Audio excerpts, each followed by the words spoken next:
तो राधे राधे साथियों, और ये हमारी वीकली करंट अफेयर्स की क्लास है। फेब्रवरी मंथ हम इसमें कवर कर रहे हैं। ये हमारे थर्ड वाले वीक का सेकंड वाला पार्ट होगा। 3 दिन इसमें कवर करेंगे, 19, 20 और 21 फरवरी को। तो चलिए स्टार्ट करते हैं आज की क्लास बिना टाइम वेस्ट करे। इसके पहले वाले जो सारे वीडियो है उनका प्लेलिस्ट बना हुआ है। तो इंपॉर्टेंट क्वेश्चन पहले तो आप इसको मार्क कर लेना। क्या पूछ रहा है, अभी भारत के नए मुख्य चुनाव आयुक्त चीफ इलेक्शन कमिश्नर कौन बन गए हैं? तो ये बन गए हैं भैया ज्ञानेश कुमार। और इन्होंने किनका स्थान लिया? तो राजीव कुमार का इन्होंने स्थान लिया है। ये अभी तक हमारे 25वें नंबर के चीफ इलेक्शन कमिश्नर थे। और अब ये कौन से नंबर के बन गए हैं? नंबर याद रखना, 26वें नंबर के बन गए हैं। और अभी तक ये हमारे इलेक्शन कमिश्नर हुआ करते थे, चुनाव आयुक्त, लेकिन अब ये चीफ इलेक्शन कमिश्नर बन गए। तो इस तरह से आप देखोगे चुनाव आयुक्त का पद खाली हो गया, इलेक्शन कमिश्नर का पद खाली हो गया। तो अब वहां पे कौन आ गए, यानी कि इलेक्शन कमिश्नर अब इनके स्थान पे कौन बन गए? विवेक जोशी बन गए। ये एक और अपॉइंटमेंट मैंने इस एक प्रश्न में 2 अपॉइंटमेंट बता दिए। एक तो नए election commissioner of India, chief election commissioner of India Gyanesh Kumar, और इलेक्शन कमिश्नर चुनाव आयुक्त विवेक जोशी। एक ऑलरेडी इलेक्शन कमिश्नर पहले से हैं, सुखबीर सिंह संधू। क्योंकि आपको पता है इलेक्शन कमीशन ऑफ इंडिया, भारतीय चुनाव आयोग में एक अध्यक्ष होता है जिसे आप कहते हो मुख्य चुनाव आयुक्त, वो तो ये बन गए। और 2 होते हैं चुनाव आयुक्त, जिसे अंग्रेजी में बोलते हो इलेक्शन कमिश्नर। तो 2 कौन कौन है? एक तो ऑलरेडी ये है सुखबीर सिंह संधू, और एक ये नए बन गए विवेक जोशी। ठीक है, दोनों याद रखना। थोड़ा सा ये स्टैटिक और देख लो कि भारतीय चुनाव आयोग की स्थापना कब होती है? 25 जनवरी 1950 में। संविधान के भाग 15वें में अनुच्छेद यानी कि आर्टिकल 324 से लेकर 329 तक इसमें उल्लेखित है। और पहले कौन थे? पहले नंबर के chief election commissioner of India Sukumar Sen, और पहली महिला में पूछोगे तो वीएस रमा देवी थे। ठीक है, ये ध्यान रखना। फिर अगले में पूछ रहे अंतरराष्ट्रीय बाल कैंसर दिवस यानी कि इंटरनेशनल चाइल्डहुड कैंसर डे ये कब मनाया जाता है? तो हर साल ये 15 फरवरी को मनाया जाता है, याद रखना। इस बार ये 24वां अंतरराष्ट्रीय बाल कैंसर दिवस मनाया गया। वैसे एक कैंसर डे होता है, वर्ल्ड कैंसर डे, वो हम 4 फरवरी को मनाते हैं। कैंसर से संबंधित 2-3 दिवस मैंने यहाँ पे लिख दिए हैं, आप देख सकते हैं। एक तो ये वर्ल्ड कैंसर डे 4 फरवरी को, ये सबसे इंपॉर्टेंट है। अब ये जो हमने पढ़ा वो इंटरनेशनल चाइल्डहुड कैंसर डे है। एक वर्ल्ड लंग कैंसर डे भी होता है 1 अगस्त को, और एक नेशनल कैंसर अवेयरनेस डे भी होता है 7 नवंबर को। ठीक है, तो सारे मैंने आपको बता दिए, ध्यान रखना। अगला देखते हैं। फिर अगले में पूछ रहे हैं कि अभी फरवरी में ही भारत ने एक बहुपक्षीय नौसैन्य अभ्यास है जिसका नाम है कोमोडो, इसमें हिस्सा लिया है। किस देश ने इसका आयोजन किया, ये पूछ रहे हैं। तो इसका सही उत्तर हो जाएगा इंडोनेशिया ने। कोमोडो अभ्यास ये एक बहुराष्ट्रीय अभ्यास है, मल्टीनेशनल एक्सरसाइज है, बहुत सारे देश हिस्सा लेते हैं। ये एक तरह का नौसैन्य अभ्यास है, नेवल एक्सरसाइज। इंडोनेशिया इसका आयोजन करता है। इस बार 5वां संस्करण हुआ। कहाँ पे हुआ? बाली, इंडोनेशिया में। कई सारे देशों ने हिस्सा लिया, रशिया, भारत, चीन, अमेरिका सहित 15 देशों ने। और भारत की तरफ से इसमें INS शार्दुल और P-8I विमान ने हिस्सा लिया। इसी के साथ जब ये हो रहा था तो भारत और इंडोनेशिया के बीच में एक अंतरराष्ट्रीय फ्लीट रिव्यू नाम से एक अभ्यास भी हुआ, जिसमें भी इन दोनों ने ही हिस्सा लिया। ये भी आप ध्यान रखना। इंडोनेशिया की बात हुई है, इंडोनेशिया की स्टैटिक आप देख लो। ये रहा मैप में इंडोनेशिया। कैपिटल जकार्ता है, नई कैपिटल नुसंतारा है बोर्नियो द्वीप पर। करेंसी है इंडोनेशियन रुपया। प्रेसिडेंट है प्रबोवो सुबियांतो, जिस बार हमारे रिपब्लिक डे पर चीफ गेस्ट के रूप में आए थे। हमसे ब्रह्मोस भी ये खरीद रहे हैं, ये भी ध्यान रखना। और इस बार ब्रिक्स का सबसे नवीनतम 10वां नंबर का नवीनतम सदस्य देश ये भी इंडोनेशिया बन गया, ये भी ध्यान रखना। आसियान का हेडक्वार्टर जकार्ता में है। अगला देखते हैं। फिर अगले में पूछ रहे हैं कि BBC Indian sports women of the year का अवार्ड किसे दिया गया है? तो आंसर हो जाएगा मनु भाकर को। बीबीसी मतलब ब्रिटिश ब्रॉडकास्टिंग कॉर्पोरेशन। तो अभी बीबीसी स्पोर्ट्स अवार्ड्स 2024 की घोषणा हुई है, जिसमें ये 4 मुख्य इंपॉर्टेंट अवार्ड्स हैं, ये आप ध्यान रख लो। जैसे कि BBC Indian sports women of the year Manu Bhaker shooter है। BBC emerging player of the year Sheetal Devi archery player है, पैरा आर्चरी, पैरा तीरंदाज है ये। और लाइफ टाइम अचीवमेंट अवार्ड ये मिताली राज को मिला, क्रिकेटर है। और Indian para sports women of the year Avani Lekhara, जो कि एक शूटर है। ठीक है, तो ये 4 इंपॉर्टेंट अवार्ड्स आप ध्यान में रखना, जो कि बीबीसी के द्वारा दिए गए। अगला देखते हैं। फिर ये भी अच्छा प्रश्न है कि देश का पहला भी बायो बैंक ये कहां पर शुरू हुआ है? तो आंसर हो जाएगा दार्जिलिंग चिड़ियाघर में, जो कहां पर आपको मिलेगा? पश्चिम बंगाल में। और इसी को Padmaja Naidu Himalayan zoological park भी कहा जाता है, पश्चिम बंगाल में है। पद्मजा, ये जो पद्मजा नाम है ना, सरोजिनी नायडू जी की बेटी का नाम है, तो उन्हीं के सम्मान में इसका नाम पद्मजा रखा है, पद्मजा नायडू। अच्छा, ये जो जूलॉजिकल पार्क, ये जो बायो बैंक है जो देश का पहला है, इसका उद्देश्य क्या है? इसका उद्देश्य यहाँ पर जो लुप्त प्राय जानवर है उनकी कोशिकाओं को, उत्तकों को, यानी कि सेल्स को, टिश्यूज के जो भी सैंपल होंगे वहां पे इकट्ठे किए जाएंगे, उनका संरक्षण किया जाएगा, ताकि भविष्य में अगर कोई जीव जंतु या भी जिन भी जानवर की हम बात कर रहे हैं, अगर वो खत्म होने की कगार पर या खत्म हो जाते हैं, तो वहां पर हम इनका इस्तेमाल कर सके। मतलब एक लाइन में बोलूं तो जो लुप्त प्राय जानवर है उनको लुप्त होने से रोका जाएगा इसकी मदद से, ताकि हमारी भविष्य की जो जनरेशन है वो इन्हें देख पाए, ऐसा ना हो केवल किताबों में पढ़ के रह जाए। और इस बायो बैंक को याद रखना फ्रोजन जू के नाम से भी जाना जाता है। फ्रोजन क्यों? क्योंकि ये जो सेल्स हैं, जो टिश्यूज हैं, इनको फ्रीज करके रखा जाएगा ताकि लंबे समय तक इनको संरक्षित किया जा सके, इसीलिए फ्रोजन जू इसको नाम दिया गया। ठीक है, अब ये 2 प्रश्न मैं आपके लिए छोड़ रहा हूं। डेली करंट अफेयर्स में तो मैंने आपके उत्तर दिए थे, अब आपको देने इनके आंसर क्या होंगे। भारत का पहला डायबिटीज बायो बैंक और भारत का पहला हार्ट फेलियर बायो बैंक, ये कहां पर शुरू हुआ था बताइए। हम अगला प्रश्न देखते हैं। अब देखो अगले में क्या पूछ रहे हैं कि रॉकेट मोटर्स के लिए दुनिया का सबसे बड़ा 10 टन का प्रोपेलेंट मिक्सचर अभी किसने लॉन्च किया है, तो आंसर हो जाएगा इसरो ने लॉन्च किया है। याद रखना ये विश्व का सबसे बड़ा प्रोपेलेंट मिक्सचर है जिसका निर्माण इसरो ने किया है, जिसकी कैपेसिटी है 10 टन की। और अभी इसको लॉन्च किया आंध्र प्रदेश के श्रीहरिकोटा में जो सतीश धवन अंतरिक्ष केंद्र है, वहीं से इसको लॉन्च किया। अब क्या है ये, ऐसे समझ में आ रहा है मिक्सर, जो हमारे घर में मिक्सर होता है, मिक्सर ग्राइंडर क्या करता है, चीजों को मिक्स करता है, तो उसी तरह से आप समझो ये रॉकेट है कुछ इस तरह से। तो आपको पता है रॉकेट कैसे काम करता है, न्यूटन का 3rd law, for every action there is an equivalent and opposite reaction force, यानी कि ये नीचे गैस छोड़ेगा स्पीड के साथ, तो अपोजिट इस पे प्रेशर लगेगा, फोर्स लगेगा, और इसके कारण ये ऊपर उड़ेगा। रॉकेट ऐसे ही काम करता है, एक दिशा में फोर्स लगाया जाएगा तो उतना ही फोर्स उसके अपोजिट दिशा में भी लगेगा। अभी लेकिन ये नीचे जो गर्म गैस निकलती है वो कैसे निकलती है, यहाँ पे फ्यूल बर्न होता है। अब फ्यूल बर्न होने के लिए उसमें बहुत सारी चीजें मिक्स करनी पड़ती है, मुख्य तो हम माने फ्यूल और ऑक्सीजन। ऑक्सीजन चाहिए होता है किसी भी चीज को चलने के लिए, और भी चीजें मिलाते होंगे, उसकी हम बात नहीं कर रहे अभी, हम मान के चल रहे हैं मिलाते होंगे, लेकिन ये तो समझ में आता है ना, फ्यूल के साथ ऑक्सीजन तो मिलाना पड़ेगा यानी कि मिक्स करना पड़ेगा। तो ये मिक्सचर जो होता है वो इसी में होता है, प्रोपेलेंट मिक्सचर, और यही अभी इसरो ने बनाया है जो कि दुनिया का सबसे बड़ा है। इसकी क्षमता 10 टन की है, एक बार में 10 टन का जो मटेरियल है वो आप इसमें मिक्स कर सकते हो। अब आपको बात समझ में आ गया होगा क्या है ये, इसरो ने इसको डेवलप किया है, ये आप ध्यान रखना। अच्छा, इसरो के अभी नए अध्यक्ष कौन बन गए ये जरूर याद रखना, नया अपॉइंटमेंट है वी नारायणन, 11वें नंबर के हैं, मुख्यालय आपको बेंगलुरु में मिलेगा, स्थापना होती है 1969 में। अगला देखते हैं। फिर अगला अवार्ड से है कि बाफ्ता फिल्म अवार्ड्स 2025 में बेस्ट फिल्म का अवार्ड भैया किसने जीता है, तो आंसर हो जाएगा कॉन्क्लेव ने जीता है। तो जो मुख्य अवार्ड्स हैं वो देख लेते हैं एक बार। बाफ्ता मतलब होता है British academy of film and television arts, आयोजन रॉयल फेस्टिवल हॉल लंदन में होता है, इस बार 78 नंबर का एडिशन था। तो बेस्ट फिल्म कॉन्क्लेव रही है, best actor Adrien Brody the Brutalist movie के लिए, best actress Mikey Madison Anora movie के लिए, और best director Brady Corbet the Brutalist movie के लिए। बेस्ट फिल्म एक्टर एक्ट्रेस और डायरेक्टर ये हमें ध्यान रखने होते हैं, ये आप ध्यान रख लेना, ठीक है। बाफ्ता की हमने बात करी है ये। अगला देखते हैं। फिर अगले में देखो क्या पूछ रहे हैं, अभी हाल ही में जारी पंचायत हस्तांतरण सूचकांक 2024 में टॉप पर कौन रहा, तो टॉप पर आप देख सकते हो, पूरी लिस्ट है यहाँ पे। टॉप पर कर्नाटक है, कर्नाटक आंसर हो जाएगा। सेकंड पे केरल, तमिलनाडु है। क्या ये इसे आप अंग्रेजी में बोलोगे status of devolution to panchayat in state 2024, राज्यों में पंचायत को हस्तांतरण की स्थिति नाम से एक रिपोर्ट आई है। किसने जारी की, केंद्रीय पंचायती राज मंत्रालय ने। पहले बात कर ले इसके मंत्री कौन है, तो वही हैं जो पशुपालन मंत्री हैं, यानी कि राजीव रंजन सिंह उर्फ लल्लन सिंह, ठीक है। ये तो हमने बात कर ली क्या रिपोर्ट का नाम है, किसने जारी किया। अब ये है क्या, देखो डिवोल्यूशन का अंग्रेजी में अगर आप अर्थ देखोगे तो आप यूं कह सकते हो जो अपर बॉडी है वो अपने लोअर बॉडी को जो पावर ट्रांसफर कर रही है, उससे यहाँ पे इसका मतलब हो गया।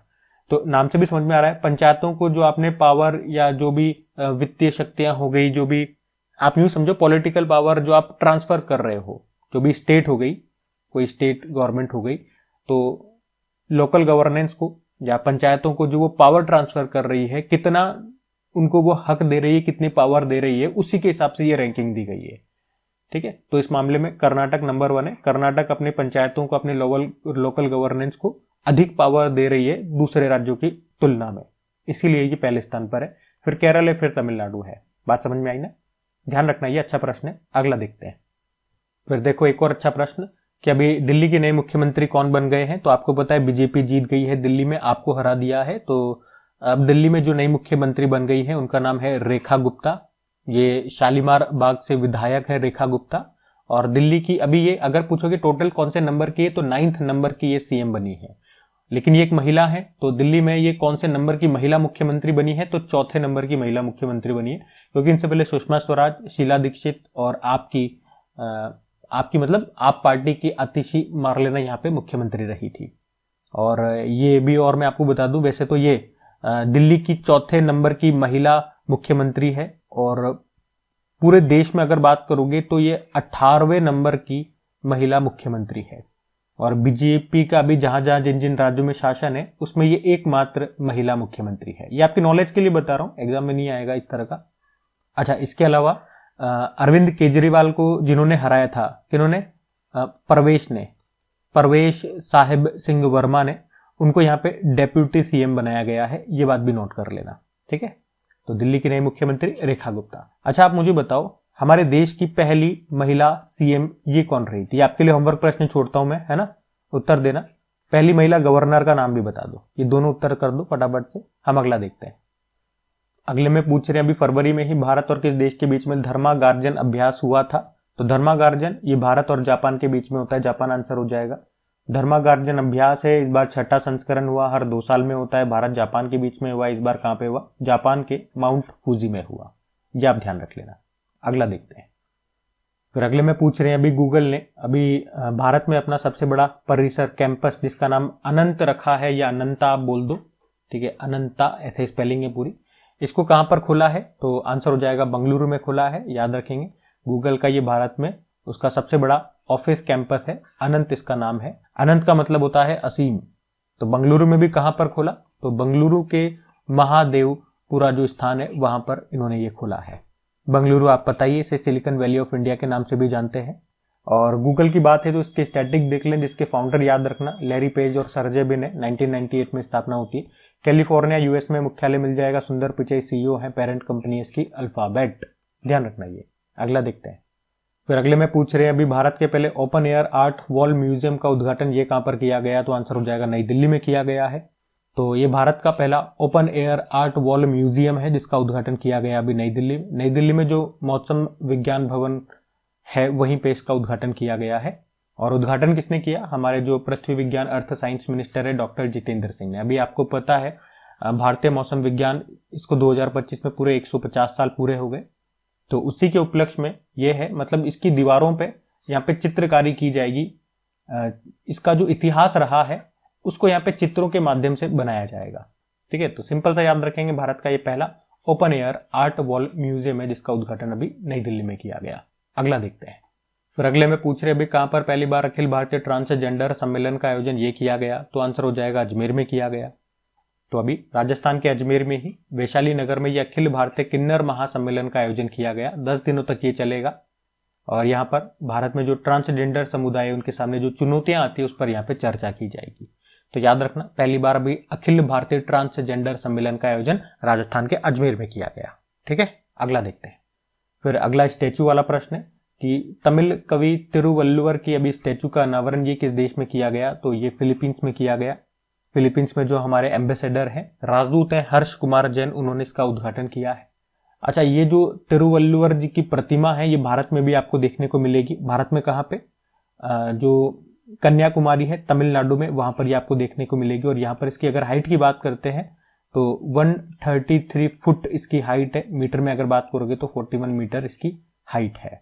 और ये प्रश्न इंपॉर्टेंट है, मैंने आपको डेली करंट अफेयर्स वाली क्लास में भी बताया था और मैं यहाँ पे भी दिखा देता हूँ। ये देखो, प्रश्न आपका एग्जाम में पूछा गया था।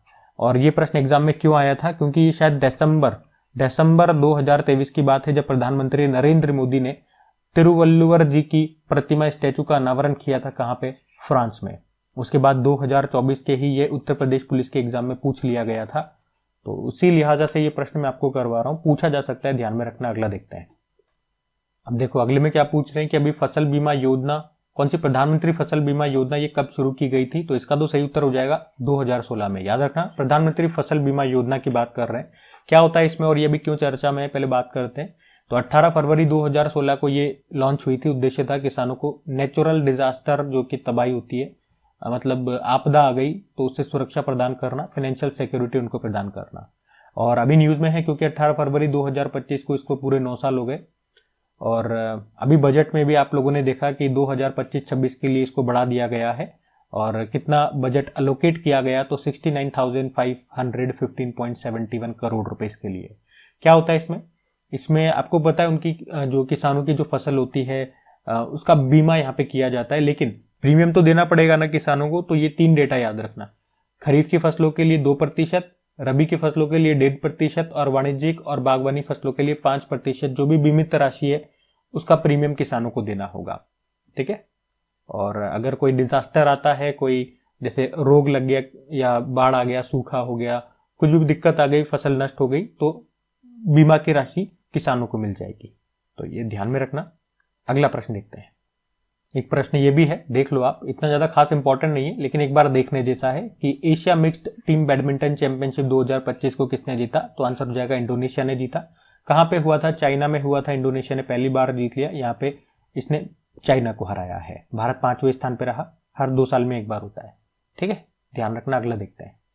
फिर अगले में पूछ रहे हैं कि 2025 में जो मिस वर्ल्ड कॉन्टेस्ट होगा उसकी मेजबानी कौन करेगा? भारत करेगा। भारत में भी कहा? तेलंगाना इसे होस्ट करेगा। और इस बार कौन से नंबर का संस्करण होगा? 72वां संस्करण होगा, ये याद रखना। और इसमें भारत को रिप्रेजेंट करेगी नंदिनी गुप्ता, जो कि 2023 में मिस इंडिया वर्ल्ड रही थी। अच्छा, अगर आपसे पूछे अभी जो लास्ट मिस वर्ल्ड 2024 का जो 71वां संस्करण था जो मुंबई में हुआ था, इसको किसने जीता? क्रिस्टिना प्लिस्कोवा ने, जो चेक रिपब्लिक की है। एक मिस यूनिवर्स भी याद रख लो, 2024 वाला 73rd नंबर का एडिशन था, मैक्सिको में हुआ था। विक्टोरिया केयर थेलविग ने जीता, डेनमार्क से। ये प्रश्न अभी किसी एग्जाम में आया था, उसमें देश का नाम इनसे पूछा था। ठीक है, ये आंसर देकर के देश का नाम पूछ लिया, तो देश का नाम भी याद रखा करें। और मिस इंडिया भी याद रख लो 2024 का, निकिता पोरवाल है, उज्जैन से है। ठीक है, अगला देखते हैं। और अभी ये प्रश्न भी किसी एग्जाम में आया था, मिस एआई 2024 का खिताब केंजा लेली ने जीता, वो मोरक्को से है। ठीक है, बाकी पूरा डेटा आपके सामने है। और भी रीड करना चाहो तो वीडियो को पॉज करके आप रीड कर सकते हैं, लेकिन जो खास इंपॉर्टेंट होता है वो वीकली और मंथली वाले मैं आपको रिवाइज करवाता हूँ। पॉइंट टू पॉइंट मैंने आपको पहले ही कहा था, ज्यादा डिस्क्राइब नहीं करूंगा। पॉइंट टू पॉइंट जो सबसे ज्यादा इंपॉर्टेंट बातें वही मैं यहाँ पे बताऊंगा। ठीक है, अगला देखते हैं। अभी फिर देखो अगले में क्या पूछ रहे हैं। अभी 11,000 वनडे रन बनाने वाले दूसरे सबसे तेज बल्लेबाज कौन बन गए हैं? तो आंसर हो जाएगा इसका रोहित शर्मा। तो रोहित शर्मा अभी जो चैंपियंस ट्रॉफी चल रही है वहीं पे बांग्लादेश के खिलाफ खेलते हुए इन्होंने ये कारनामा किया। वनडे में 11,000 रन इन्होंने बना डाले, और इस तरह से वनडे में 11,000 रन बनाने वाले दूसरे सबसे तेज गेंदबाज बन गए। कितनी पारियों में? 261 पारियों में। इस तरह से उन्होंने सचिन का रिकॉर्ड तोड़ दिया। सचिन ने 276 पारियों में ये कारनामा किया था। और अगर ये दूसरे सबसे तेज गेंदबाज है तो पहले स्थान पे कौन है? सबसे तेज विराट कोहली है। 222 पारियों में उन्होंने ये कारनामा किया था, मतलब वनडे में 11,000 रन बनाए थे। ठीक है, ध्यान रखना। ये अगला देखते हैं। फिर अगला देखो क्या पूछ रहे हैं कि अभी टोपोलॉजिकल कोर पर आधारित दुनिया की पहली क्वांटम चिप को अभी किसने डेवलप किया है? तो इसको बनाया है माइक्रोसॉफ्ट ने। तो माइक्रोसॉफ्ट ने अभी दुनिया की पहली क्वांटम चिप लॉन्च की है। टोपोलॉजिकल कोर पर आधारित ये दुनिया का पहला क्वांटम प्रोसेसिंग यूनिट है, और इसे विशेष रूप से एक ही चिप में 10 लाख क्यूबिट यानी कि क्वांटम बिट तक स्केल करने के लिए डिजाइन किया गया है। इसका नाम इन्होंने रखा मायोराना 1। और माइक्रोसॉफ्ट के जो सीईओ हैं सत्या नडेला, उन्होंने कहा कि टोपोलॉजिकल से बने क्यूबिट ये तेज होते हैं, फास्ट होते हैं, विश्वसनीय होते हैं और छोटे होते हैं साइज में। और उन्होंने ये भी कहा कि ये एडवांस सिस्टम उन सभी समस्याओं से निपट सकता है जो मौजूदा कंप्यूटर मिलकर भी सॉल्व नहीं कर सकते, वो ये अकेला कर देगा। ठीक है, तो सिंपल सा याद रखेंगे, अभी माइक्रोसॉफ्ट ने ही दुनिया का पहला क्वांटम चिप लॉन्च किया, और ये टोपोलॉजिकल कोर पर आधारित पहला क्वांटम प्रोसेसिंग यूनिट है। नाम क्या रखा? मायोराना 1 रखा है। माइक्रोसॉफ्ट की स्टार्टिंग अगर मैं आपको दिखाऊं एक बार, तो स्थापना होती है 1975 में। हेडक्वार्टर बिल गेट्स और पॉल हेलन है।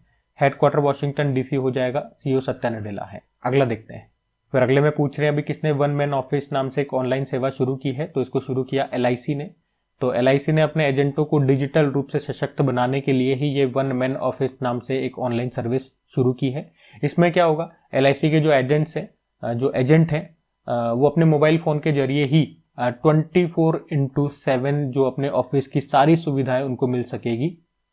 तो इसमें क्या होगा, इसमें एलआईसी के जो एजेंट हैं उनको अपने मोबाइल फोन के जरिए ही 24/7 अपने ऑफिस की सारी सुविधाएं मिलेगी। इससे उनका काम भी आसान होगा और वे अपने ग्राहकों को, कस्टमर्स को बेहतर सेवाएं दे पाएंगे।